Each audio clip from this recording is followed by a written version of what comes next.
Hi, I'm Arthur Lewin, a quadra-elemental augmenter. I also possess deviant abilities for lightning and ice.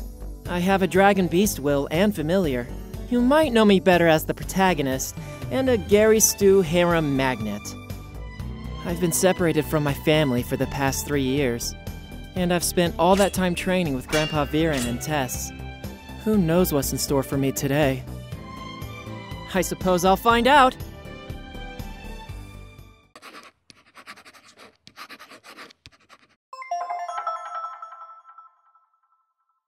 Ladies and gentlemen, allow me to present my review of the second season of 끝이 아닌 시작, probably better known as The Beginning After the End.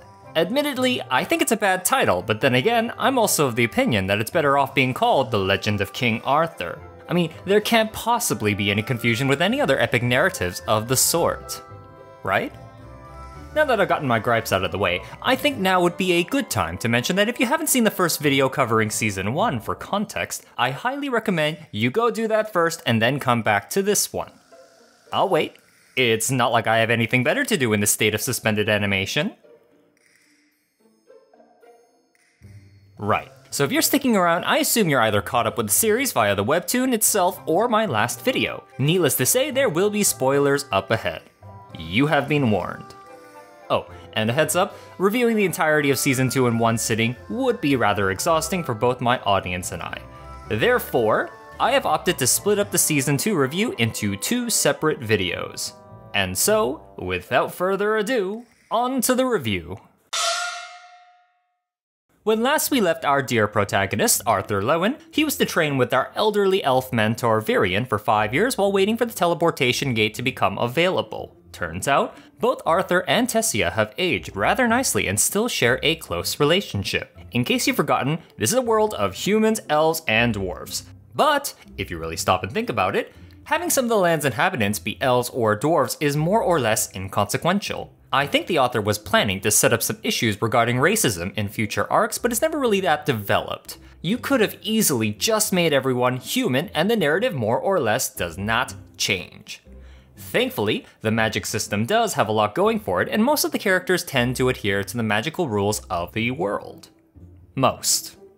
Anyway, Arthur has been training with Virian for the past 3 years trying to control his beast will. In case you're wondering, when a high-class mana beast forms a connection with the beast tamer, it allows the tamer to unlock some nifty new powers. There are 2 stages of developing one's beast will, the acquisition phase and the integration phase. The acquire phase allows the tamer to borrow some of the traits of the beast will in question, such as super speed from a leopard. The integrate phase changes the physical appearance of the tamer and allows one to fully utilize the characteristics of the beast. To demonstrate with an example, here's Virian on that second stage. Now, let me just say right now that I really don't like this mechanic. It's very clear to me that this entire concept exists simply to artificially power creep Arthur in future arcs where magic and sword proficiency is insufficient. I'd rather see Arthur hone the existing physical and magical skills he and the denizens of this world possess. Instead, we get another way to ensure that Arthur is even more special on top of being the Avatar. However, to the author's credit, I will concede that this power-up is set up very early in the story and won't feel haphazard in later arcs. Arthur received a beast will from our beloved animated armor and dragon in disguise Sylvia earlier in Season 1. Unfortunately, it turns out that giving a 4-year-old the beast will of a dragon, which are thought to be extinct at this point, causes some mana backlash. Thus, we now have context for Arthur the human's homestay in the Kingdom of Elves. After a little poking around followed by an explosion, Virian discovers Arthur's even more special for holding a legendary beast will. You know, that might have been nice to know 3 years ago. But then again, it's really Virian's fault for not asking the obvious question of what Arthur's beast will is despite explicitly taking him as a disciple to control the damn thing for 3 years. After discovering that he won't need to wait another 2 years to go home, the egg that Sylvia bestowed onto him begins to hatch and out pops a Night Fury. Arthur, being the beacon of creativity that he is, decides to name Sylvia's child Sylvie. I can't even... You know what? I won't. It should be noted that Sylvie places a mark onto Arthur to telepathically connect with him. Excellent. We now have a dragon beast will and a dragon familiar. Time passes as the date of departure draws near. Unsurprisingly, Tessie has been dreading the day she'd have to part with Arthur. This next scene of their parting is fantastic. We've been shown how close they are to each other, so this is well earned. I also think Tessia's departure is great for her character development. She can't possibly develop into her own person with Arthur around, and it simply wouldn't make sense for her to follow him. She doesn't overstay her welcome, and we are treated to a moving moment. It also serves to characterize Arthur as we get to see his past life's maturity in this scene. There's no painful awkwardness and no stupidity, well, mostly, to ruin the moment. It really does feel like one thing ending and another beginning, which I suppose makes the title somewhat appropriate in hindsight. Arthur passes through the gate with a bunch of elflings who don't matter, and finally makes it to Xyrus City. Oh look, it's a floating city. Nice. I question the logistical challenges of supplying a city like this, but it's still cool. Anyway, Arthur makes his way to the manor where his parents reside. Apparently, they've been living it up while little Artie's been away. He's greeted by his little sister first at the door and is touchingly reunited with his mom. Oh, and he's here too. Arthur's finally able to meet little Eleanor Lewen and recalls all of his crazy adventures with his family until the Helstias show up. So it appears that Arthur's dad is so well connected that he's easily able to find work to provide for his family and house them in the residence of his wealthy friend. Damn, I do not give this man enough credit. Especially since he actually shares a nice dynamic with his son. There's something to be said about being able to playfully compare mana cores with your son. The man's ever so proud of reaching the dark orange mana core stage. If you're having trouble visualizing the power spectrum, that's here. Only to find out that his 8-year-old son isn't that far behind. Arthur's here, by the way. So what's next? Why, sparring in the backyard, of course. Why not? Ask your long-lost prodigal child to fight you the moment he comes home. Say what you will about Reynolds, but I guess he's a good sport. And not too soon, because the Helstias come to see what all the fuss is about. Hold up. Is that what I think it is? Yes, friends. Okay, if you say so, lady. I'm sure your daughter and this nice little boy over here will be great friends. So where was I? Ah yes, going to mess up this man's backyard. You see, this is the kind of relationship I want with my son one day. Once again, Arthur puts on a damn show. I mean, Daddy Dearest got himself a TM48 over here, while Arthur decides to pull out a...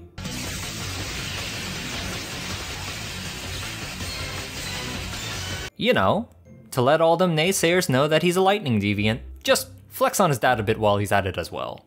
What a happy ending to our family reunion. Destroying another man's backyard. Realizing how extraordinary Arthur is, Vincent is convinced that with such talent, Arthur should be enrolled into Xyrus Magic Academy. It's at this point that Alice points out the financial difficulties of paying for her son's education. Hold on a moment. Didn't they leave Xyrus Academy last season specifically to acquire formal education for their son?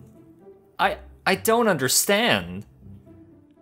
Whatever. Even Arthur seems to realize that going to high school at the age of 8 is a bad idea. Arthur smoothly gives his mother a peck and walks off saying, "I'm too cool for school." So edgy. Ooh.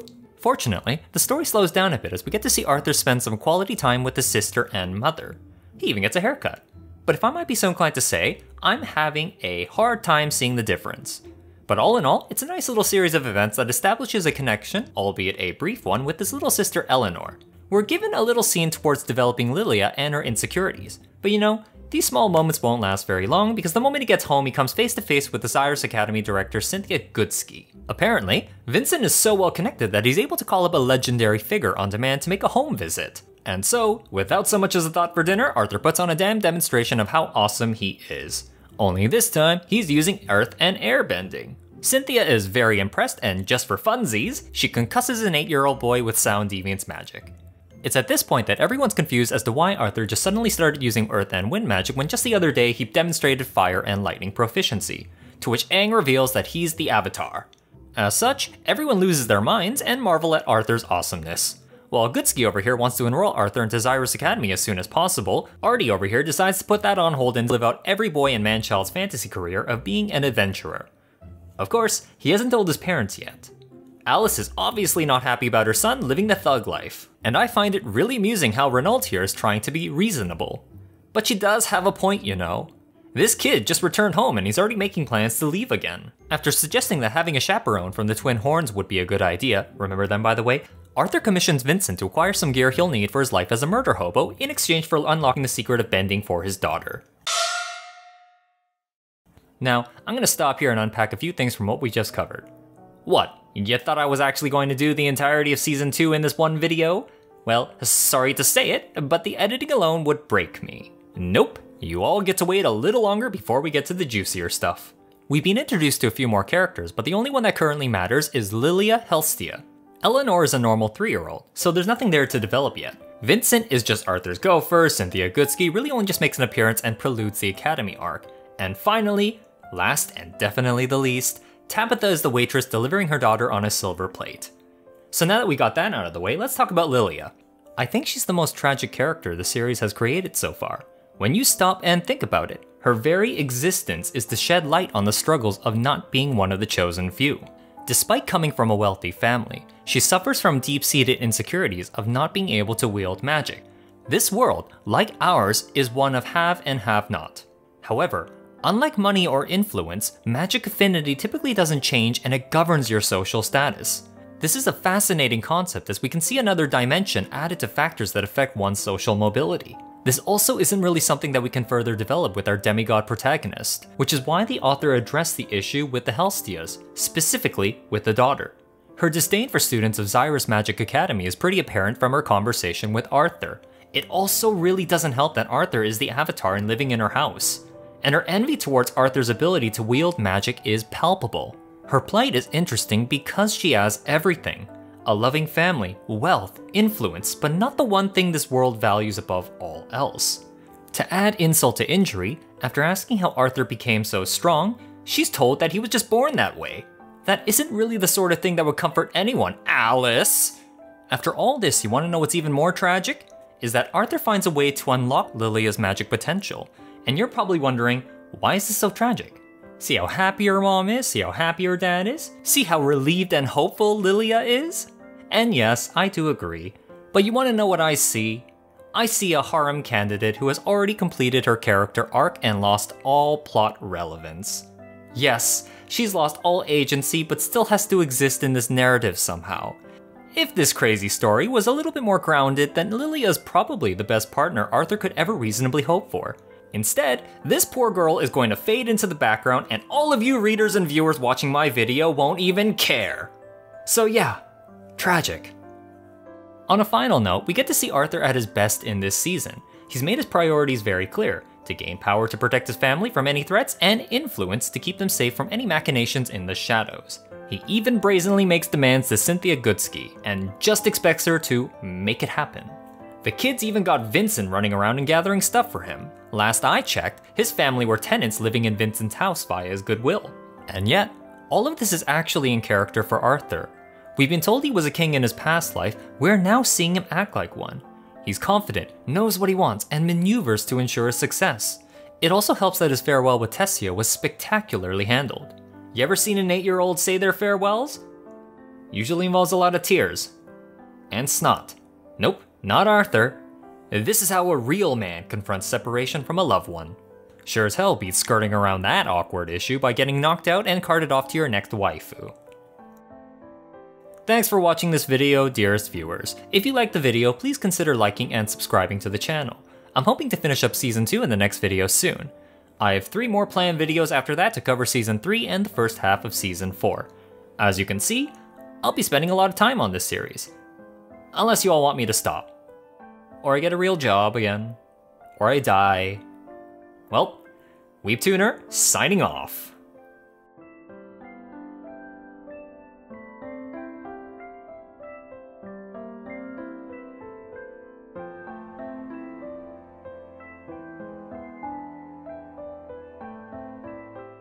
I sure hope Tessia isn't watching this. Well,